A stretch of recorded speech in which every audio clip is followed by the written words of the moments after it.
Good evening, everybody. I barely made it. Welcome to Turfgrass Epistemology. My name is Travis Shaddix. Thank you all for joining me tonight. I see some people are already in here. Going to have a good evening tonight.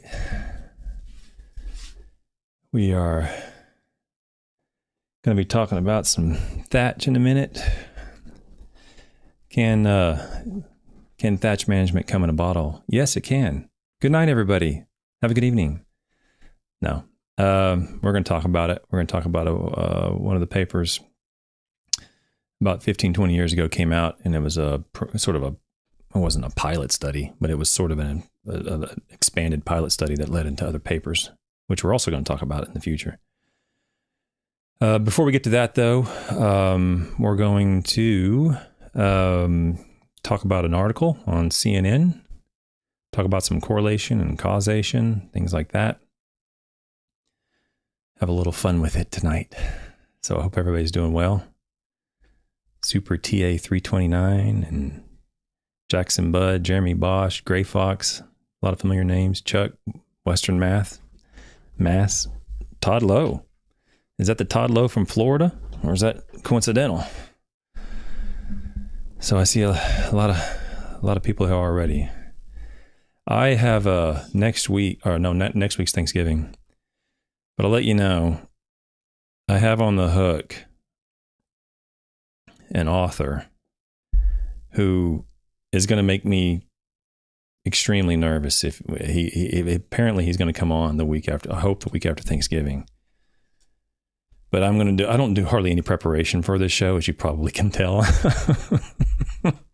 I do my best, but I got a life and I'm busy doing stuff, and I like doing these things, but sometimes I run late. I was at the ice rink, an hour ago. Now I'm here doing this stuff, but for him coming on, if he comes on in a couple of weeks, I'm going to do some serious homework, because if I can get this gentleman on, if you want to see Travis Shaddix get nervous, you will see it on that night, because he is a pillar of the turfgrass science community, and he mentioned he could come on.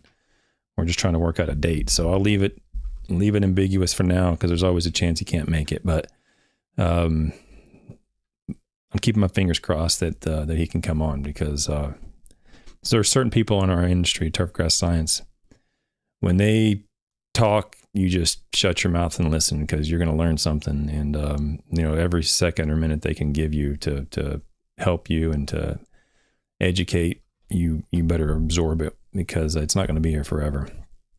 So and he's one of those people, so I'm hoping he can work it in his schedule to come on. So look forward to that in a couple weeks. For tonight, if you're new to the channel, generally I'll go over a scientific article. This is turfgrass epistemology, so we're on the search for how we know what we know about turfgrass science. And one of the best ways to know how we know is to review the scientific literature and see what evidence exists in the refereed papers. And that's what we do here. We try to go through the papers and interpret it in a more easily understandable way than sometimes is often written in scientific literature. We go through that, but occasionally I'll come across an article that I find particularly interesting to me. It doesn't mean it'll be interesting to you, but for some reason it strikes me as being interesting. So sometimes I'll go over those articles. And tonight's one of those nights. So without further ado, let's bring up the internet and take a look at an article I came across. I think it was today. Yeah, it was Wednesday, November 15th. And now, as you know, if you're new, you won't know, but the people who've been here, they know technologically, I am about as incompetent as one can be. So if something screws up and I don't get the right screen on here, don't crucify me.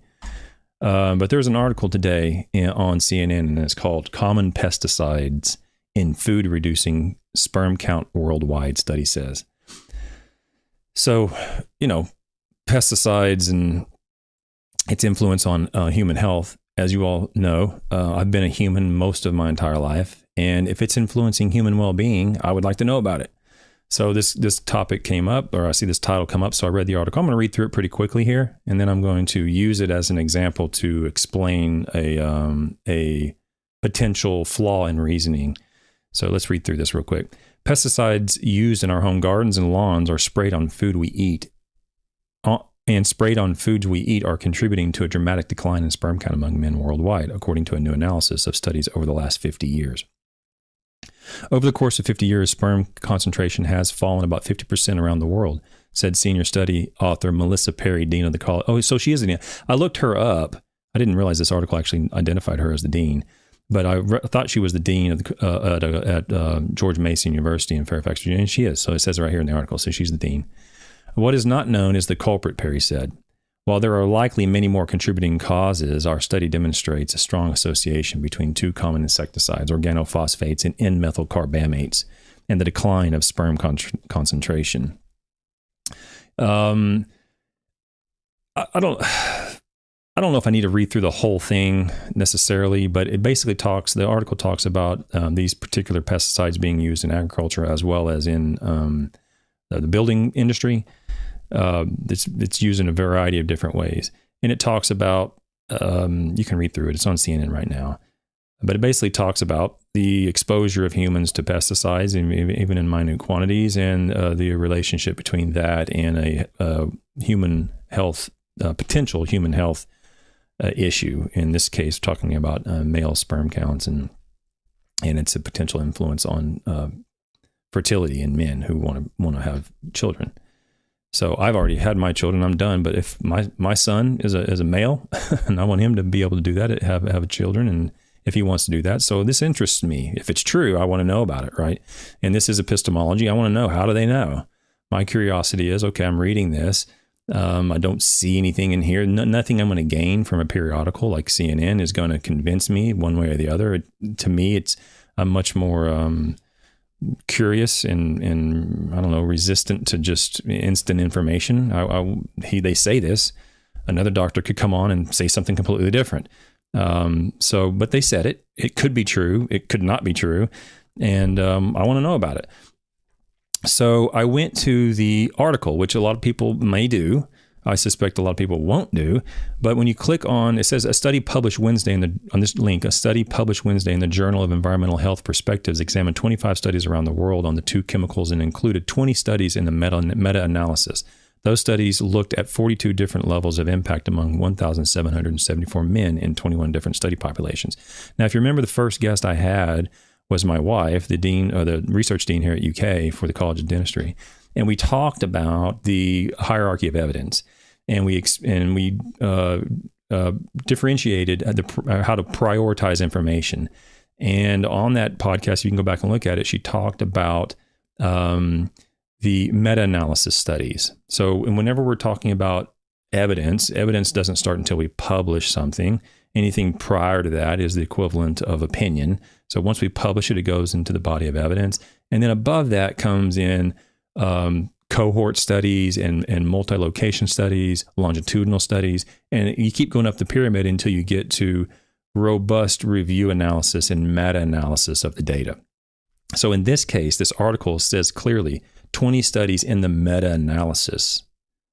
So from what we've already learned on the channel, that when the word meta-analysis is used in the context of publications, we're talking about a serious publication. It's not something that I just did, with 20 or 30 patients in my lab, or 2 or 3 studies on my lawn or something. This is a fairly robust study. It should be. And so I'm not going to read through the whole thing, but what I did was I clicked on the link. Earlier today, this link didn't work. So I have not had a chance to read through this entire article with much critical thought, because I clicked on it, it didn't come up. I searched the authors, it didn't come up. I searched the title, I could not get it. I could not find it anywhere. And then about 20, 30 minutes before the show started tonight, I clicked on it and it popped up. So the article is online and you can read it. It's called Adult Organophosphate and Carbamate Insecticide Exposure and Sperm Concentration, a Systematic Review and Meta-Analysis of the Epidemiological Evidence. So that's a really great title, and it's free. You can download it for free, and I did download it. And I'm going to briefly show you just a couple things. And so my position on this issue is completely neutral. I don't think it's true, and I don't think it's not true. It convinced me that I want to learn more about it, because I don't want my son to be exposed to any products or any sort of risk that might result in harm to his well-being or him as a human. So I'm interested in it. But just because they said it on CNN or just because they said it on a website doesn't make it true. Even if they published in this literature, it doesn't make it true. But it certainly would be more. I'd be more inclined to be convinced if I'm reading it in a published, refereed paper, based upon how it was written and what they said. Now, I've read it, have not read it, critically yet. I just, scanned through it, and I will say that it's fairly convincing.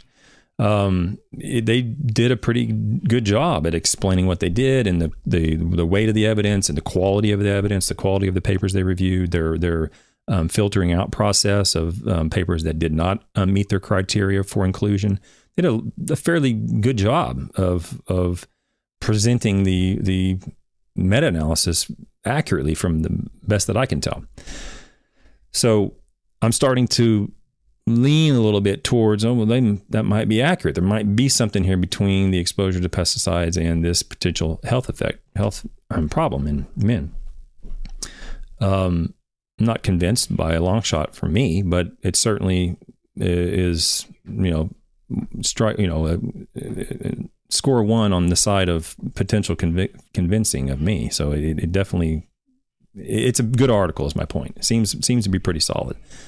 But I want to point out in the discussion of this is the abstract. In the discussion, I want to point out, I highlighted this one sentence, and this is not to detract from the value of the article or to demean it or I'm not trying to refute it at all. It's in their own article. It says right here, this comprehensive investigation found sufficient evidence of an association between higher organophosphates and what's NMC, I forget, probably whatever insecticide exposure, NMC insecticide exposure. Oh, N-methyl carbamate insecticide exposure and lower sperm count concentration in adults. Now that sentence is correctly written. This comprehensive investigation found sufficient evidence of an association between. Okay? There is an association clearly between the exposure to these two pesticides and a lower sperm count in men. Done. I will buy that. I know insecticides exist. I know sperm counts in men exist. And this paper shows there's a relationship between these two. It doesn't take much to convince me that that's possibly true at this point. Okay, there's a relationship there. I'm okay with that. Let's look at something else.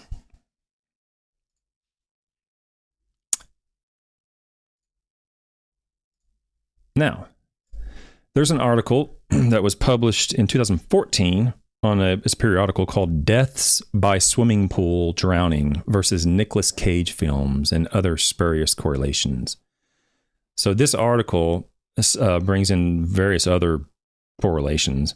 And I just want to read through a couple of these graphs that I'm showing on screen. For those listening, I'm looking at an article. I'm not going to read it. I'm just going to show these graphs. And they're line graphs. And the first one has years on the x-axis and deaths on the y-axis. And one line says the number of people who died by becoming tangled in their bed sheets. And the next line says total revenue generated by skiing facilities. And these two lines almost exactly correlate with each other, meaning there's an extremely strong correlation between the total revenue generated by skiing facilities and the number of people who died in bed at night by getting tangled in their sheets. Okay, does one cause the other? Clearly not, but there's a correlation.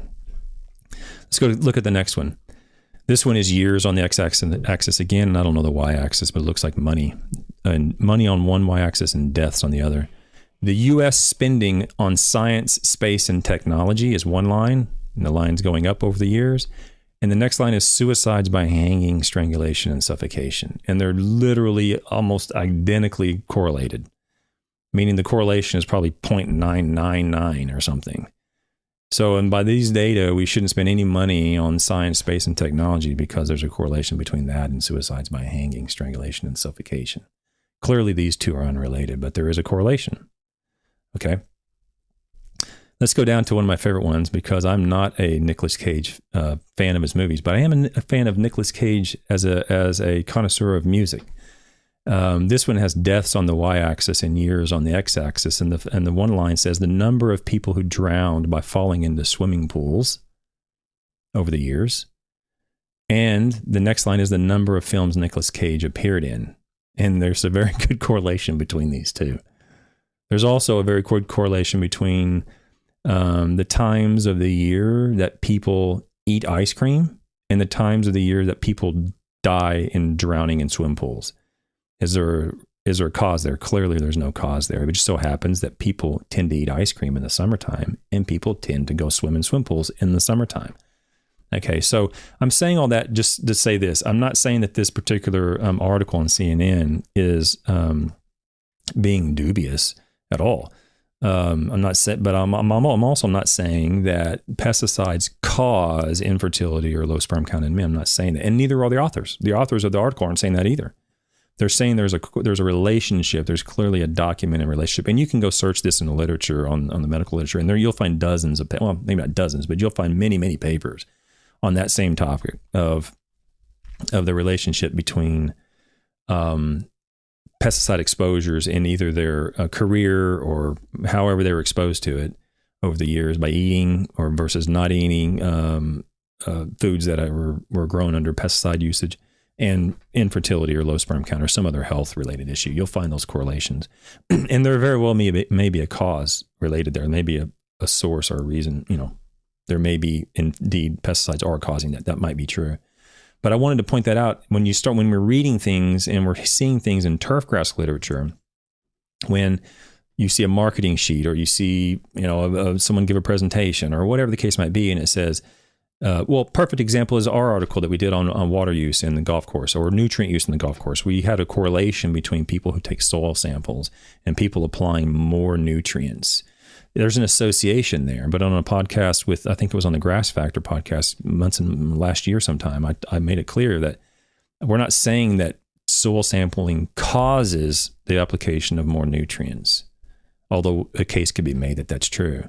But we weren't saying that. We're just simply saying there's a relationship between these two that needs further investigation. And so when you see these things on the news, pesticides are associated with this or with that, well, do a little bit of work before you're convinced. Click on the link, read the article, see if it's a good article, see if it's a validly written and refereed article first. And if it is, okay, well, there's a little evidence there. Potentially there's a relationship there. But understand that correlation doesn't equal causation. So don't be easily convinced by simply seeing something that must make sense. Applying nitrogen results in applying nitrogen is directly correlated to some increase in microflora in an estuary somewhere. Oh, that makes sense because nitrogen and phosphorus can cause that.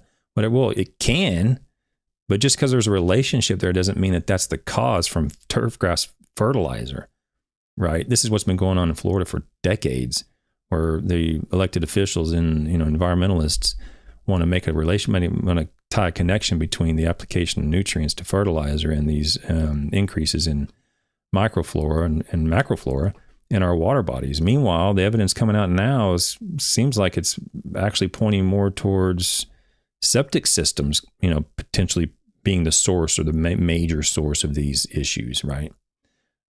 But the correlation, people wanted to correlate it back then. It kind of starts to get into our vernacular, starts to kind of get into our mind. Oh, there's clearly a relationship there. And so clearly there's a cause there. Well, hold on. We got to think through this critically. This is epistemology. How do we know that? We don't know that, right? The way in which we become convinced one way or the other is to review the refereed literature, not some marketing sheet on an environmentalist website somewhere. Or the reverse could be true. A marketing sheet on a manufacturer or distributor's website about some product. I mean, I'm not saying environmentalists are bad. I mean, I consider myself an environmentalist, but at the same time, we got to look at the evidence, not just what's presented in a periodical as evidence. Or they're trying to convince you of something.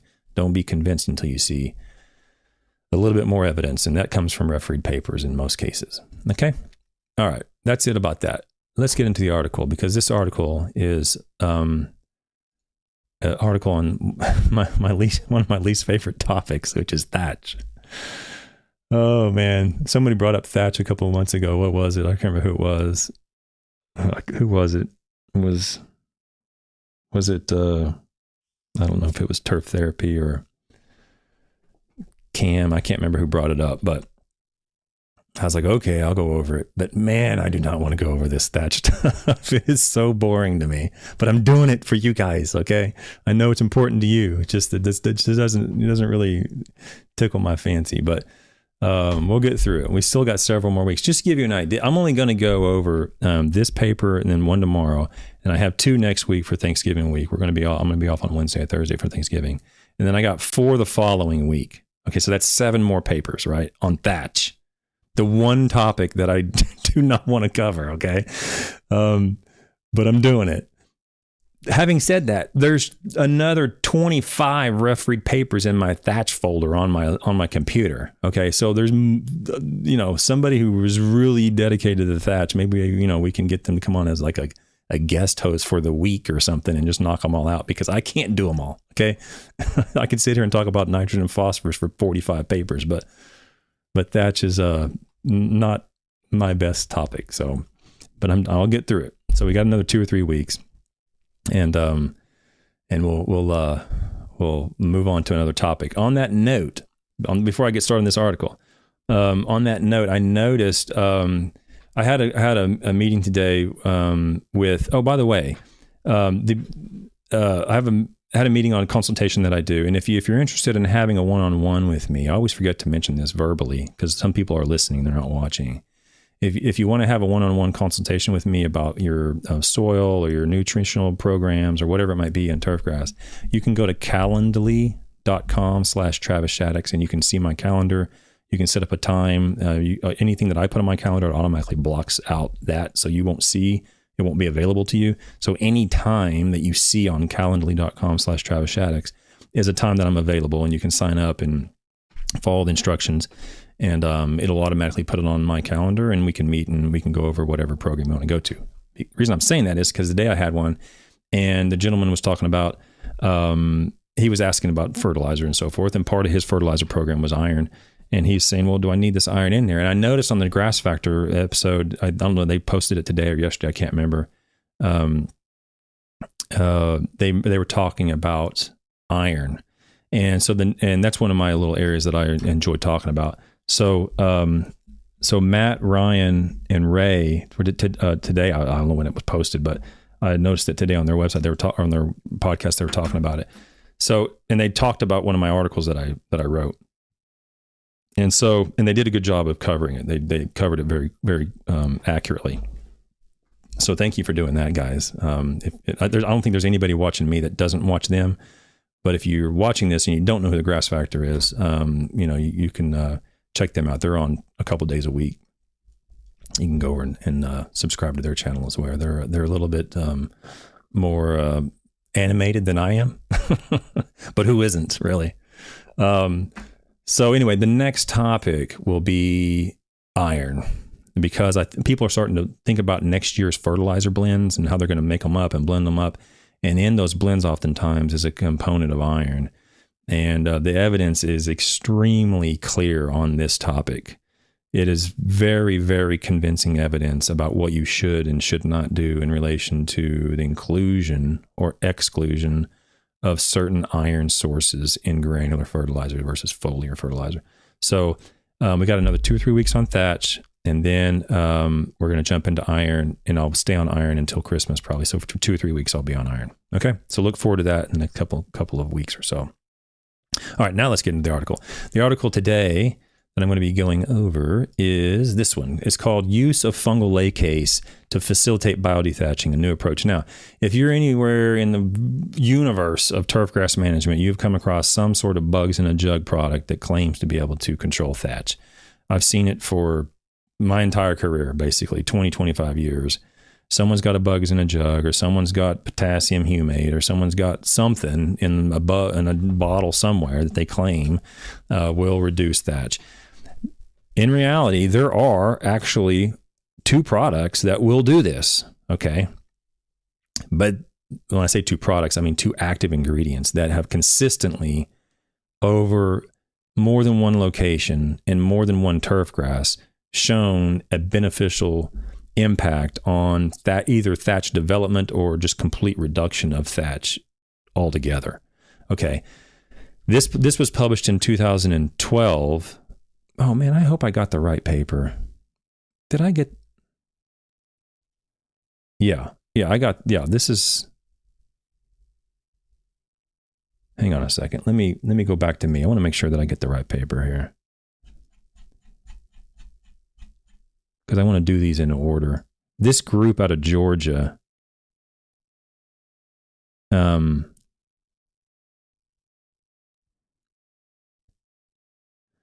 want to make sure that I got this right, because I don't want to jump ahead in time.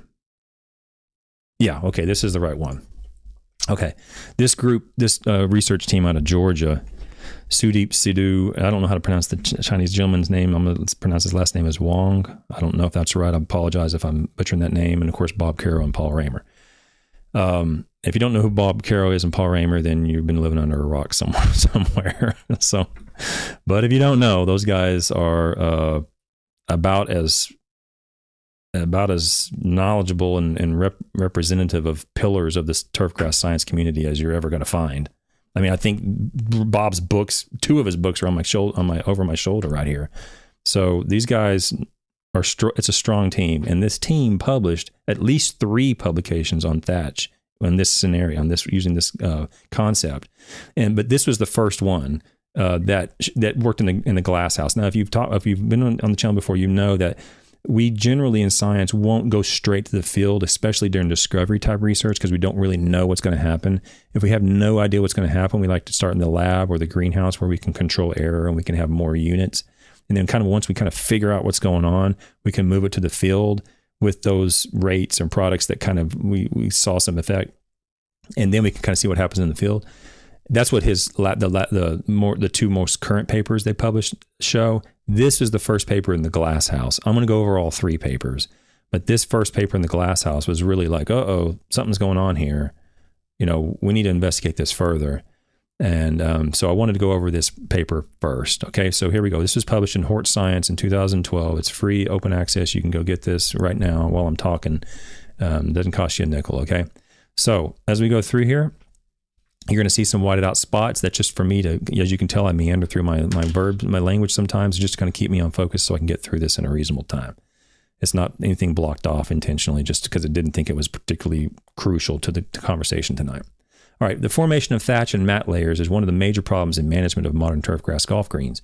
Thatch is a layer of organic matter that accumulates between soil and green turfgrass and contains both living and dead plant tissues intermingled tightly with each other. Thatch consists of stolons, rhizomes, roots, crown tissue, leaf sheaths, and blades. The mat layer is generally below the thatch layer and is distinguished from thatch by the presence of sand or soil intermingled with thatch as a result of cultural practices like core aeration and top dressing. So have you ever heard of thatch layer or mat layer? They just describe the difference right there. High organic matter accumulation in the form of thatch mat causes problems such as decreased movement of oxygen through the thatch or mat zone, decreased saturation of hydraulic conductivity, and excessive water retention. So for those who might not be familiar with saturated hydraulic conductivity, what it means is it decreases the rate that water can move through the soil. That's what that means. So saturated hydraulic, it's the movement of how rapidly the water can actually move through the soil. It slows it down whenever you have a mat layer begin to build up. Thatch management techniques, these primary problems may further lead to secondary problems like wet wilt, soft surface, black layer, which Dr. Barrett talked about just a day or 2 ago, limited rooting, and extra or intercellular freezing damage. And they have some citations to support those claims. Thatch management techniques such as core aeration, vertical mowing, grooming, and top dressing are currently the most effective strategies to manage thatch mat buildup, but have shown contrasting results. Now, if you listened to me yesterday, I think it was yesterday or day before yesterday, I can't remember. I talked about this is my opinion based upon my knowledge of literature. Thatch management is not like nitrogen management. It's not like cutting height management or something like that, where if you have a study in Orlando on 419 Bermuda, and you say, that the cutting height should be at 500, or it should be at half an inch for this fairway, and you can move it up to an inch in the first cut or whatever. You can kind of take that and move it to Southern California, and the height of cut's probably about a half an inch on 419 and 250 on tees or whatever. That's relative kind of to wherever you go. Nitrogen management rates, if it's half a pound to 4 pounds in Orlando, maybe it's, half a pound to 2 pounds in Atlanta or something, but give or take, you're in the ballpark, right? Thatch doesn't work that way. What happens on thatch in Orlando is not always going to be known to occur in Oklahoma City or Denver or whatever, Seattle. It's not as consistent in the literature as other management practices. And that's what he says right here, but have shown contrasting results. Okay. And I agree with that. It's just not consistent enough for me to say, yes, you should do this and you're going to see this happen. Okay, and he makes that very clear. The vertical mowing and core aeration and all these things do work. This are the most common strategies, but the results they're not always beneficial. The odds are good that that's the best method to use, but I can't guarantee it's going to work for you. Then the literature supports that. Several non-destructive thatch control studies using glucose cellulase solution and commercial inocula containing various microorganisms were ineffective in reducing the amount of thatch. And he quotes Burt's paper and the Murdoch-Barr 76 paper and the Ledebauer 70. We covered the 67 paper already. This McCarty, this isn't a paper. This is his book. I don't like it when authors do that. No offense to the authors here. This is just his book, McCarty's 2005 turfgrass management book. It's not an article, but it is what it is. I went to look for it and I didn't see that. McCarty does have many papers, and several of them are on thatch, and which we will go over. He has an article on thatch that includes a product that the other articles don't include that is a benefit. So we will go over one of Burt's papers. Anyway, so they're just saying that non-destructive control measures have not really shown, they've been ineffective in the past. Okay, so the cultural management practices work, but sometimes it's not always consistent. The non-destructive methods, bugs in the jug and all these other things, we've looked at those and they're ineffective. They haven't really shown much benefit at all. Okay, so where do we go? And he'll get to that in a second. The formation of thatch mat layer is the result of a greater rate of organic matter accumulation than degradation, and which I just mentioned yesterday. Anytime thatch and above ground material is growing faster than it's degrading, you're going to have accumulation of biomass above ground. Most microbial degradation mechanisms are restricted by the presence of lignin. Now, we've heard this phrase 50 times in the last 3 days. Lignin is the problem. It's extremely resistant to decomposition by microbial activity. Microbes do not break that down near as rapidly as the other plant parts. And the stems are high in lignin. The stolons are high in lignin. The rhizomes are high in lignin compared to the leaves. Plant cell wall constituent. The slow decomposition of soil lignin has long been recognized. Lignin limits the accessibility of microbial degradators to more biodegradable plant parts such as cellulose and hemicellulose. So as we mentioned yesterday, there's it's not fair to say this, but I'm going to use it just for simplicity purposes. Thatch is made up of many, many parts, but if we can group them together in easily soluble and insoluble components, easily soluble are things like leaves where they break down very quickly. Insoluble components are things that contain lignin. And those are that's the part that we really want to focus on when we're talking about thatch management, because the soluble portion, like leaves, they're going to break down anyway, very quickly, and they'll be gone. They won't really contribute to the thatch buildup. It's the lignin-containing components of the plant that continue to build and build if they're not being broken down at the rate they're growing. Natural degradation of lignin occurs in the environment by certain white rot fungi, which solubilizes and mineralizes lignin with the help of lignolytic enzymes. So they're saying that this fungus exudes an enzyme, basically, or contains an enzyme that helps break down lignin, okay, naturally. In addition to that, the presence of naturally occurring, I can't say this word, guaiacol. I don't know how you say that. Guaiacol, I don't know how you pronounce this word.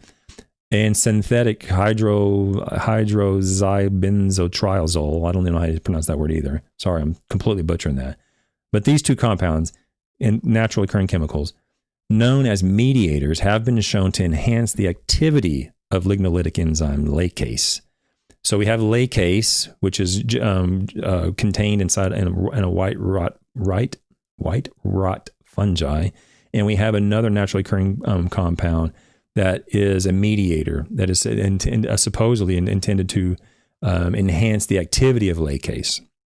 Now, we're going to find in this paper it didn't do anything. That particular component didn't do anything. But that's the reason why they included it, because it was thought or assumed at some point that it might actually enhance the influence of lacase on thatch degradation.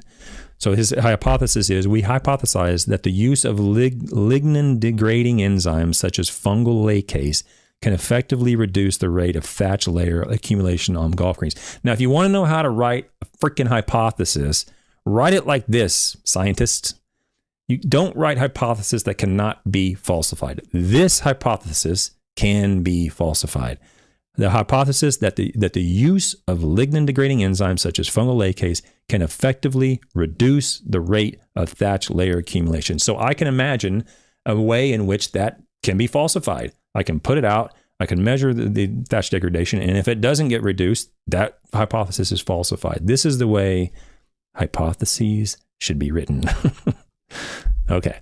The objective of our studies were, and the objectives are the same way. These are good, strong objectives that can clearly be measured and can clearly be falsified. It's not to investigate nitrogen on turf grass. That's not a hypothesis. That's not an objective. Okay. We need to know how the objective needs to contain a measurable, falsifiable, verbiage or language. The objectives were to determine if degradation of soil organic matter can be enhanced by lacase application. Okay, so can degradation be enhanced?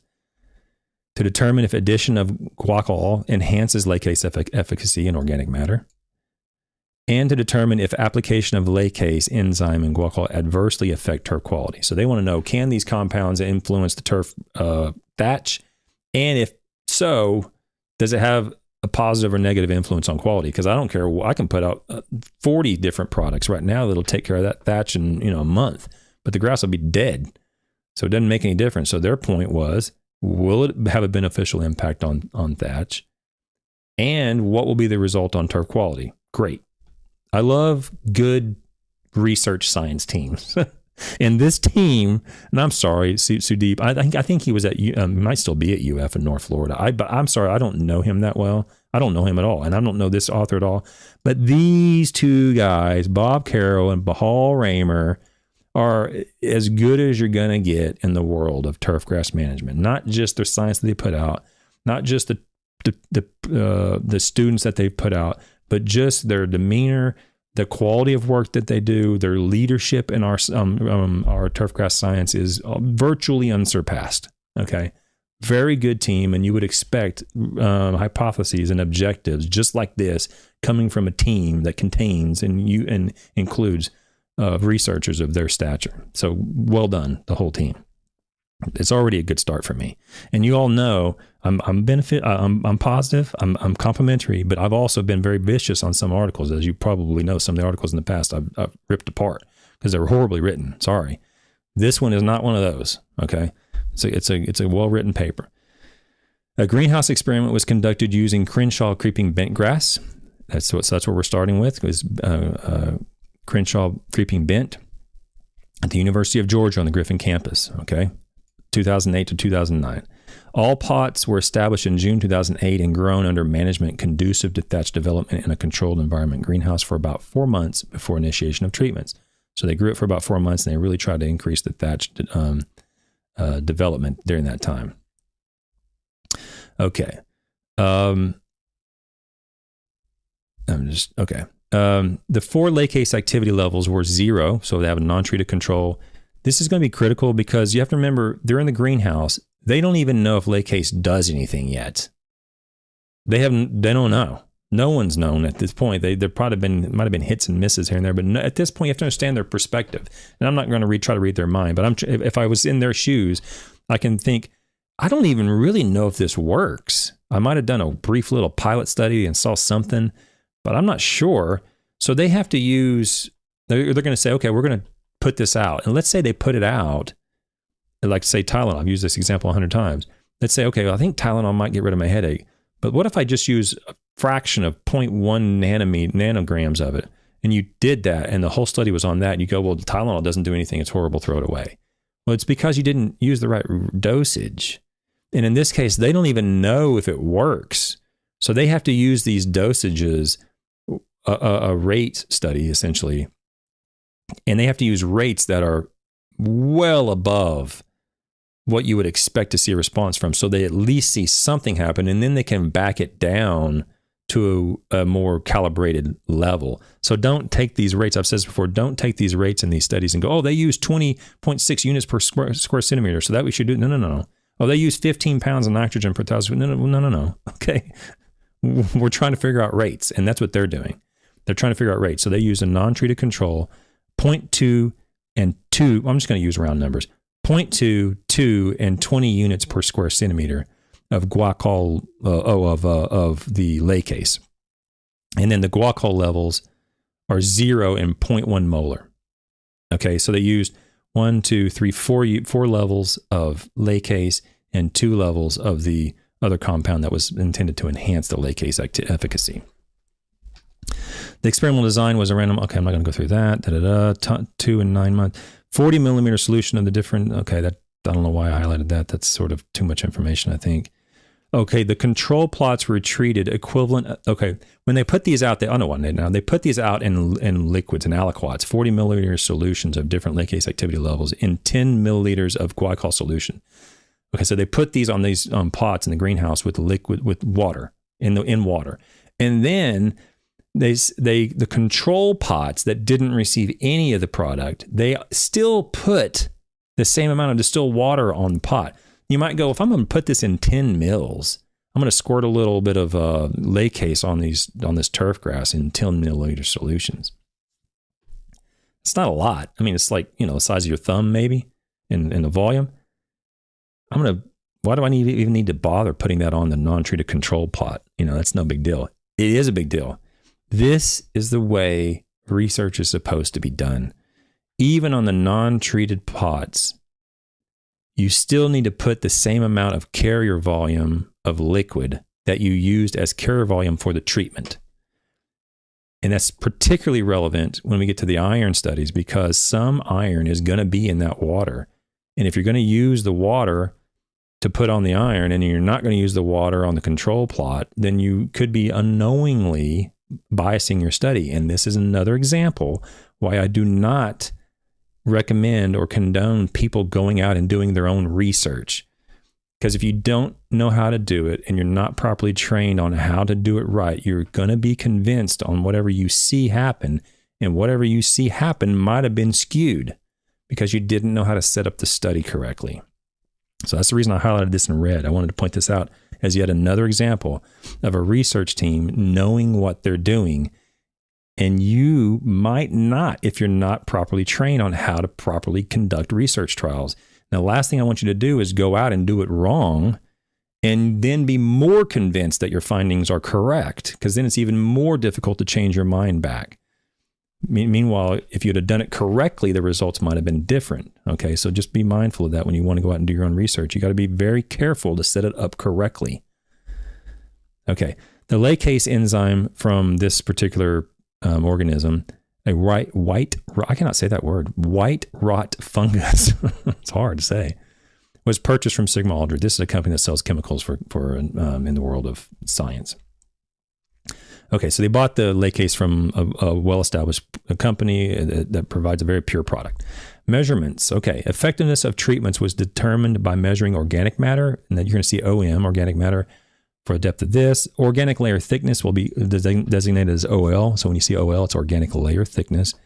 And then you're going to see extractive free acid soluble lignin. So soluble lignin is going to be L sub S, and insoluble lignin is going to be L sub I. That's going to be, you're going to see that on the next couple tables. Total lignin was obtained by addition of these two soluble and insoluble. After 9 months of treatment application, some additional variables were measured. The organic layer thickness, OL, was subdivided into Thatch layer thickness, so OL sub T, and mat layer thickness, OL sub M. It gets a little complicated here, but whereas organic matter was subdivided into 0 to 2.5, so 0 to 1 inch and 1 to 2 inch depths to more accurately reflect the effectiveness of Laccase on Thatch and mat layer. So in other words, they started it and they decided later to go ahead and split it up a little bit and get a little bit more precise or more fine-tuned on what they're actually finding. And then saturated hydraulic conductivity, which is a movement of water through the soil, was also measured after 9 months. What's the okay? So the organic layer of the thatch, and the organic layer of the mat were measured from 7 different locations around the edge of the plant root mass. So remember yesterday, I think it was yesterday, Dr. Brent talked about measuring the thatch around with a caliper. I talked about that on my thatch paper. We talked about different ways of measuring thatch. You measure it with a caliper around there and you get the average of the measurements around the thatch. That's what they did in terms of measuring the thickness of the thatch. So very proper method. Turf quality. Turf quality was measured biweekly. Visual turf quality ratings were rated on the basis of, so somebody the other day asked me about how do you measure turf, what goes into turf quality? Why is it, it's subjective, but it's so subjective, It is subjective, but there still is a structure to our madness, and we do follow a criteria. And here they kind of define that a little clearer than other papers have. Visual turf quality ratings were rated on the basis of color, shoot density, and uniformity. So those 3 factors were included in their quality rating. On a numeric scale where 1 equals no live turf and 9 equals ideal dark green uniform turf. And then they also measure grass index color with an instrument, objective measurement of the using the instrument. Okay, let's get to the results.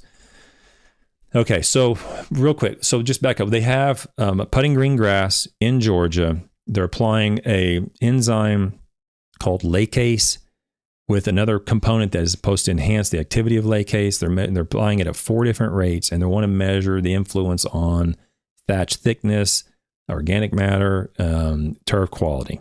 It's pretty straightforward. In the results, we observed an overall increase in organic matter from the 0 to 2 inch depth and the organic layer thickness in all treatments between the 2 sampling dates. So the organic matter percentage and the organic matter depth went up on all treatments. In other words, it got thicker. However, accumulation of organic matter in the 0 to 2 inch depth and the organic layer thickness was significantly lower in treatments containing Lacase when compared with the control. I'm going to show you this in a minute. What it's saying is all of them went up. The thicknesses went up with all treatments. The thatch got thicker with all treatments. It just didn't get as thick or as dense or with organic matter with the Lacase as opposed to not including the Lacase. So in other words, the Lacase slowed the accumulation of the thatch. Okay. When compared with the control, the rate of accumulation of organic matter, I'm not going to read this because it's going to get a little complicated, but I want you to know where the results are because I'm going to show you.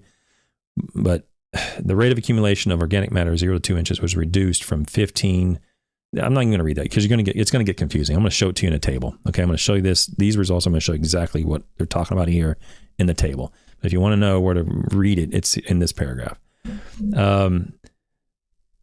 Okay, and I'm going to show you the table in just a second. That was in table 2, I think it was. Table 2 right here. Okay, and then I'm going to go to table 3 as well. Compared with the control, treatments with 20 units of per square centimeter of Lacase without this guaiacol for 2 months significantly lowered the soluble lignin by this unit and the insoluble lignin by that unit, and the total lignin by this unit. So the highest rate of Lacase reduced the lignin content, both the soluble and insoluble content. Okay, let's get to table 2. So what he's talking about in table 2, okay, I'm not going to be able to increase this anymore. It's going to go off the screen, is the organic layer thickness and the organic matter percentage in the top 2 inches after 2 and 9 months of different treatment applied to creeping bentgrass. So what he's saying here, I'm going to try to describe this for those listening who aren't watching, is that at 2 months with nothing being applied, the organic layer thickness was 48 millimeters. At 9 months, it was 69 millimeters. So it went up. Okay. And you're going to see all of these values went up, whether they used whatever treatment, the 0.2 Lacase, the 2 Lacase with the guaiacol, the 2 Lacase without the guaiacol, 20, all of these went from 47, 45, 47. All of them go up to 68, 67, 67, 63. The thatch got thicker on all treatments. But when you look at the increase from 48 to 69 is whatever that is, 20. Let's call it 20. So let's call this increase 20. Maybe they should have put a column here that had the increase or decrease. Let's call this increase 20. Correct me in the thing if I'm wrong here. Whereas when they applied only 0.2, the increase was 22 or something like that. Okay, 22. So it went from 45 to 65, let's say 67. Not much happened there. But look what happens when they applied 2. They went from 0.2 Lacase to 2 Lacase per square centimeter. It went from 48 to 59, so 11. And you'll see here that this letter here is an A, and this letter here is a B, and C, and a C, and a D. So this is where they started to differentiate in the accumulation of thatch. I'm gonna get that off here because it started looking weird. But that's this 2 number is sort of the magic zone where they found actually had a beneficial impact on the rate of accumulation. Okay, the rate of thickness. So it still got thicker. It just didn't get as thick. So it's having an effect.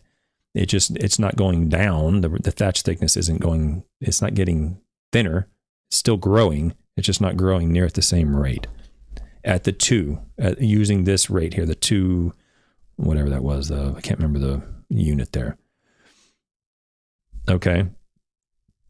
When you look at the organic matter, it's essentially the same thing, where the rate of increase with nothing went from 33 to 49, which is whatever that is, 16.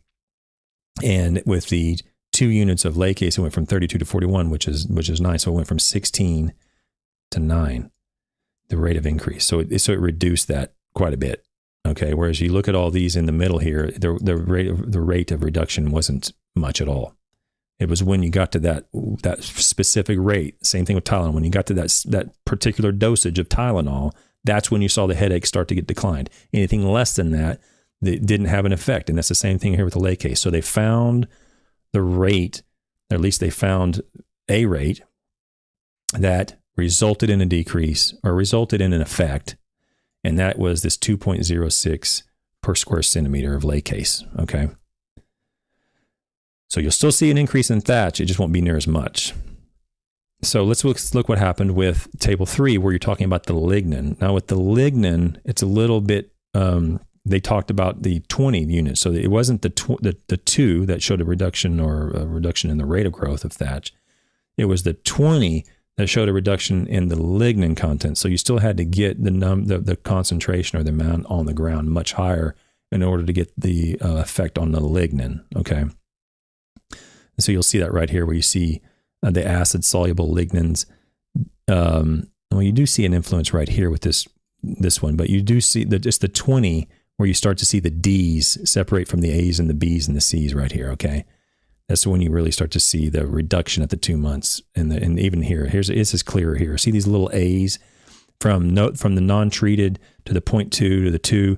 All these little A's are the same, and it's right here where the reduction in acid insoluble lignin really is statistically and even biologically significant. So you had to get that rate much higher to see an effect on the lignin.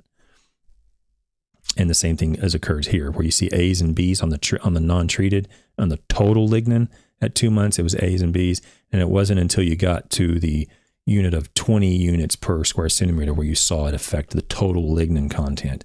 So it's still having an effect on the total lignin content. You just got to get the concentration much higher. Okay. Okay. So that's a good thing. They've discovered in the greenhouse that an application of 2 units per square centimeter had an influence on the rate of thatch production. It lowered the rate of growth. And the application of 20 actually had an impact on the lignin. The 2 didn't have much of an impact on the lignin, but the 20 did have an impact on lignin. But one way or the other, they've documented that this compound, Lacase, is having a beneficial impact on thatch thickness, thatch mass, the organic matter, and the lignin. Okay. Let's see what happened on the turf quality. No significant difference in visual quality ratings were observed among the treatments, except for the data collected after 38 weeks from the 2 units per square centimeter of the Lacase, which exhibited a slight but significant reduction in turf quality when compared to the control. So all they're talking about is this right here. Okay, so right here on the week 38, they showed a slight reduction from 8.5 to 8.1. So they showed an A versus a B. So the quality went from an 8.5 to an 8.1. Now, I've been doing this for a long, long time, okay? I would bet that 45 times out of 50, I would not be able to tell the difference between an 8.5 and an 8.1 on a turf. I was out there looking at turf, and you asked me which one's an 8.1 and an 8.5. I bet I would get it wrong 90% of the time. I couldn't tell the difference. I wouldn't know. You would just be a shot in the dark. I mean, it would be a flip of the coin. In other words, even when the Laccases had resulted in a reduction in turf quality, it was still very good quality of an 8.1, and the reduction, in my opinion, was not biologically significant. It was 0.4 units. It wasn't even a half of a point on the turf quality scale. Okay, so based upon these and you'll notice across the entire turf quality table here we're looking at, whether it was weeks 2 all the way up to week 38 or the whole thing, all the turf was very good. There was never a time when the turf was not acceptable. The only time when there was a reduction from the application of Laccases, it was insignificant biologically. So that's a good thing. So we got two good things. We got one thing where we're working on the thatch, and we got another metric that we're measuring that we don't want it to affect at all, having virtually no effect on it whatsoever. And even when it did, it was not biologically significant, not near to the point where you'd even notice it in the field. So this is good information. This was published when? 2012, 11 years ago, 12 years ago. So this has been out there. I just don't know if people know about it. So good thing. Okay, and keep in mind, there's 2 more papers I'm going to go over on this exact topic by these same exact authors that are even more convincing than this.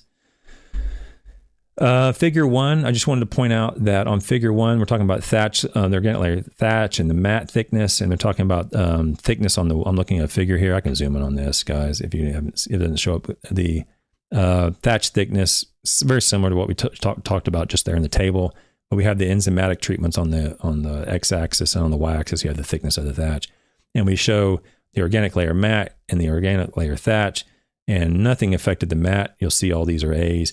And then nothing affected the thatch from the control to the 0 to the 0.2, until you get to the 2 units per square centimeter. Right here's where the thatch turns from an A to a B. Okay, so again, more evidence that there is an impact on the thatch thickness.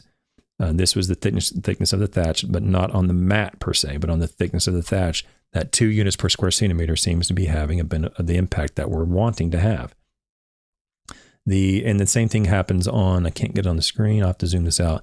The same thing happens over here on the mass, where you're talking about milligrams per gram. This is the organic matter also, so it's percentage. So the organic matter percentage in the top 2 inches, the top 1 inch and the 1 to 2 inch depths, you'll see the 2 units per square centimeter is where you see the reduction in the organic matter in the top 1 inch, where all these are A's, and then here's where you see the B's start to come up. Here's where you see a reduction. Okay, when the Laccase gets from a lower concentration to the higher concentration of 2 units per square centimeter. So very well done. I'm going to move a little more quick this last part here, because basically it just says the same thing. Saturated hydraulic conductivity was also beneficially impacted. This graph here that we're looking at shows really no impact at all with the control, with 0.2 units. But when you get to the 2 units, you start to see the saturated hydraulic conductivity go from about 6 or 7 from non-treated to about 11 centimeters per hour. So you're looking at doubling the saturated hydraulic conductivity with 2 units of the Laccases. And then when you add this guaiacol, you really see it shoot up to 25, 30 units, or centimeters per hour. Sorry. I'm not sure exactly what happened there, but there shows a beneficial impact of the guaiacol in that regard. But I think it's the only time that this other component had any benefit or any effect at all on the components that they measured. This is all just basically what I just said. I'm not going to go through it again. So the lowest level of Laccase proved to be ineffective treatment even after 9 months. So the lowest unit of Laccase didn't do anything. If that's all they had chosen, they would say, hey, Laccase doesn't do anything. They shelve it. Well, They used 2 or 3 units, 2 or 3 concentrations above that, and found out indeed there was a concentration that did affect it. Lacase application had only a minor influence on turfgrass quality, which is what I just showed in the turfgrass quality table. Treatment duration. If Lacase was effective in enhancing organic matter degradation, it would seem reasonable to expect that effects would become more apparent over time. Samples were analyzed after 2 and 9 months of treatment application. Lacase activity levels of 0.2 and 2 units per square centimeter area were continued for 9 months. It was observed that treatment duration and the interaction of treatment duration with Lacase treatments had a significant effect on organic matter in the top 2 inches. Okay, so it's having an effect that we would deem to be useful for us as turfgrass managers. And the last part here in the conclusions, that's all I'm going to go over. And then the last part of the conclusions is several non-destructive studies in the past using different treatments like sugars, which we're going to go into. There is actually a sugar. I don't know how. I wish I'd get the author on here and explain it to me, because you're adding carbon to a high carbon to nitrogen environment, but whatever. There's a treatment like sugars, mixtures of sugars and microbial inocula, and some enzymes like cellulase proved to be ineffective. So several non-destructive studies have shown these are not effective. Since this was published, there's another publication that included a sugar that did show statistically significant influence using a type of sugar. So I want to make sure that's clear, that when this was written, that hadn't been published yet. I'll get to that paper. I can't promise I'm going to be able to accurately explain it, but I will read it. Most of these studies intended to increase microbial populations to degrade organic matter. However, it is difficult to maintain higher microbial populations over sustained periods of time under field turfgrass management systems as a result of the inability to maintain proper microenvironment conditions required by particular microbial populations. In other words, microbial populations in the environments you need to maintain to keep these alive are not as easy in the field. Okay, you can't. It's much more difficult than it might seem. I mean, I was going to say something else. Never mind. Another reason that such studies were ineffective may be that they were focused on degradation of cellulose and hemicellulose by using cellulase enzyme and by increasing bacterial populations. Whereas our hypothesis is that lignin degradation will open cell wall structure of the thatch biomass, hence making cellulose and hemicellulose more available for further microbial degradation. So let me explain that. Past studies would look at breaking down the most soluble component, cellulose and hemicellulose. It didn't break down. Basically, they're looking at the past studies looked at breaking out the windows of your house. Whereas this study is looking at cracking the entire foundation of your house open and splitting your house in half and getting all that rain and all that heat and all that stuff in your house and starting to weather down your house and break it all apart, as opposed to just cracking your windows open, which is the easy part to break open of your house. So the past studies looked at like nicking little pieces off the easy, getting the low-hanging fruit, but that's not really destroying the foundation of your house. This study using Lacase is looking at completely splitting open your house, exposing it to the environmental conditions and the microbial activity that would then further and more rapidly break down that house, the house being lignin. Okay. In our study, we use the end product from our white rot fungi, Trametes versicolor. Can't remember, I don't know how to pronounce that. The Lacase enzyme. So they use the Lacase enzyme, which is stable over a wide pH and temperature, to degrade lignin and to facilitate dethatching. This greenhouse research demonstrates that biweekly applications of Lacase enzyme at 2 units per square centimeter can be effective in reducing the rate of accumulation of organic matter in highly maintained turf. However, low activity levels of Lacase of 0.2 units per square centimeter were ineffective in reducing the rate of thatch accumulation. Lacase application had little effect after 2 months, but significantly reduced organic matter after 9 months. So let me go back and read this real quick. Is that I was going to I thought I was to degrade. This greenhouse research demonstrated that biweekly application of Lacase enzyme at 2 units can be effective at reducing the rate of accumulation of organic matter. That's what I wanted to point out. They're talking about not reducing the organic matter, They're talking about reducing the rate of accumulation. Okay. Now, in a future paper, which I'll probably get to next week or the week after, no, next week's Thanksgiving, the week after Thanksgiving or thereabouts, has actually, if I remember correctly, I haven't read that paper in a year or two, but if I remember correctly, it actually does have some evidence that shows it actually does reduce some of the organic matter, not just the rate of accumulation. But keep in mind, don't misread this. When you say, oh, it has a beneficial effect, it does, but it has a beneficial effect on the rate of accumulation. It's still going to accumulate. In this paper, according to this paper, organic matter and thatch thickness are still going to increase. It's just they're going to increase at a much lower rate. Okay, so if you've heard of these products with bugs in a jugs and microbial inocula and mixtures of sugars and all these other compounds are going to dethatch, and you can apply this Biodethatch or whatever. Most of that is not supported by evidence. I'm not convinced they work, and I'm not convinced they don't work. In other words, I'm not here to prove them wrong. I'm not here to refute them. It's just there's not any convincing evidence to indicate that they're correct. But this was when it was published, was one of the first studies. Is like, man, this was just like the study that I just showed at the beginning, where they're talking about pesticides and in male infertility. Well, that might be true, but is it really? And I read it and I'm like, well, that actually might be true. And the same thing happened here with me when I read this paper the first time years ago. I was like, man, this is pretty good. I mean, this is a pretty well done study. And although I don't want to be resistant to change, I want to be open to complete changing my mind if the evidence is there to support that.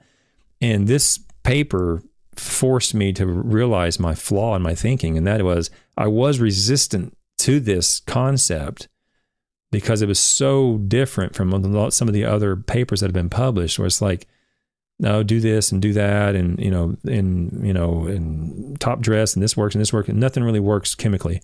This one shows that there might be some benefit there, and I noticed I was resistant to it. Right?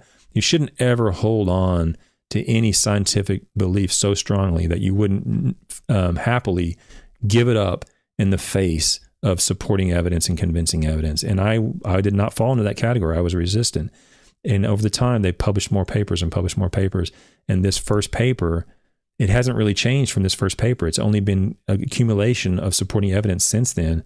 And it taught me a lesson, is that if the evidence is there, it's there. And this is a good paper that should, if you're not convinced, that's fine. I wasn't convinced either at first, but you'll see in the next couple of weeks, we're going to build on this, and it's constantly this Laccases enzyme. But all these other ones, I'm not saying they don't work. All these, microbial, billions of microbes in a jug, and they're going to break down the thatch. I'm not saying they don't work. I'm just saying I have zero reason to believe they do work, and therefore I'm not convinced they do work. But it doesn't take much now for me to be convinced if your product contains a component of Laccases at a rate that is high enough, according to the recommended label, recommended application rate. If you're getting those 2 units per square centimeter down at that rate, then I'm pretty convinced that you're probably going to see a beneficial reduction in the rate of accumulation. But the same product applied at 0.2 isn't going to do it, which is what they showed. And it's what they're going to continue to show when we go to the field. They're going to take this work in Georgia, and they're going to go in the field and see what happens in the field. And that's the future. That's the next couple of papers. Well, I'm not going to go into it, very next paper.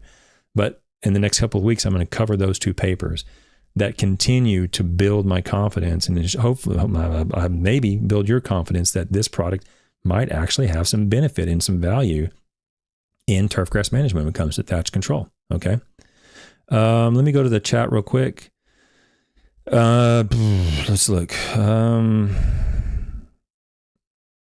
Western Mass Turf. This question from, I don't know if it's to me. What's your opinion on gypsum over a septic system for suppression of salt? I'm not a septic system professional.